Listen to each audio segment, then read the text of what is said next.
The question is state any 4 differences between equity shares and preference shares. Okay, so यहाँ पे हमें equity और preference shares के बीच में कोई भी 4 डिफरेंस बताना है।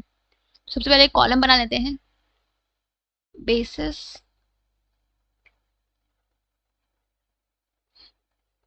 Equity shares and then preference shares. ठीक है, ओके। तो अगर हम बात करें डिफरेंस की, तो सबसे पहला डिफरेंस होता है regarding the rate of dividend, right. First difference है regarding your rate of dividend. See, अगर हम बात करें इक्विटी शेयर्स की, तो इक्विटी शेयर्स को जो रेट से डिविडेंड मिलता है वो फिक्स्ड नहीं होता है, ठीक है। इनका जो डिविडेंड रेट है वो वैरी करता है कंपनी के प्रॉफिट्स के ऊपर, right. So rate of dividend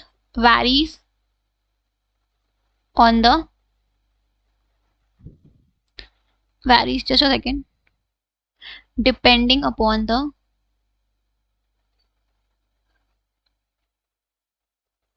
profits of company, ठीक है। वहीं पर अगर हम बात करें प्रेफरेंस शेयर्स की, तो प्रेफरेंस शेयर होल्डर्स को एक फिक्स्ड रेट से डिविडेंड मिलता है, they get fixed rate of dividend, ठीक है। दूसरा है आपका second feature is regarding the voting rights. अगर हम बात करें आपके इक्विटी शेयर होल्डर्स को, तो इक्विटी शेयर होल्डर्स को कंपनी के मैनेजमेंट में पार्टिसिपेट करने का, वोट करने का राइट होता है, कि they have the right to vote. But in case of preference shares they do not have the right to vote, ठीक है। They only get the voting rights when the dividend remains unpaid for specified period of time, but in general उनके पास voting rights नहीं होती है, ठीक है। सो equity shares को they have voting rights,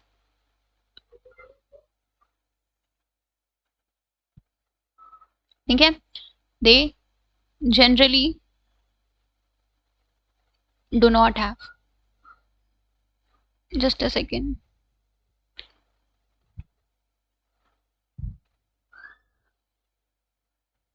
voting rights, ठीक है।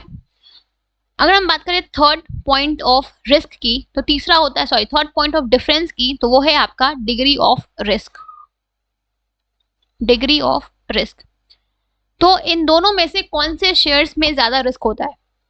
तो आपके जो इक्विटी शेयर्स होते हैं ये सबसे ज्यादा रिस्क अज्यूम करते हैं, बिकॉज एक तो इनका जो रेट ऑफ डिविडेंड है वो भी फिक्स नहीं है, प्लस इनको डिविडेंड सबसे लास्ट में मिलता है, अगर बचा तो, नहीं बचा तो नहीं मिलेगा, राइट।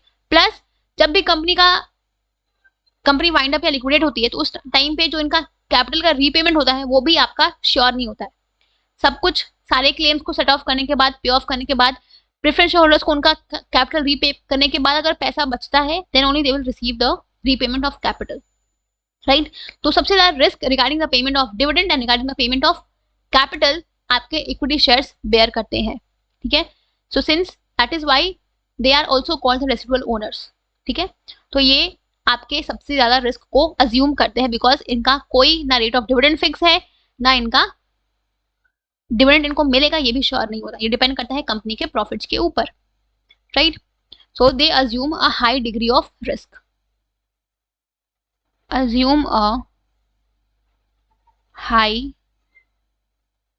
degree of risk। अगर हम बात करें आपके प्रेफरेंस शेयरहोल्डर्स की, तो प्रेफरेंस शेयरहोल्डर्स जो है वो थोड़ा कम रिस्क बेयर करते हैं, बिकॉज इनको कहीं ना कहीं जो डिविडेंड होता है वो एक फिक्स रेट से मिलता है, राइट। प्लस इनको रीपेमेंट के टाइम पे भी प्रायोरिटी मिलती है, तो इनका जो रिस्क होता है वो थोड़ा कम होता है as compare to equity share holders, ठीक है। तो relatively less degree of risk, ठीक है।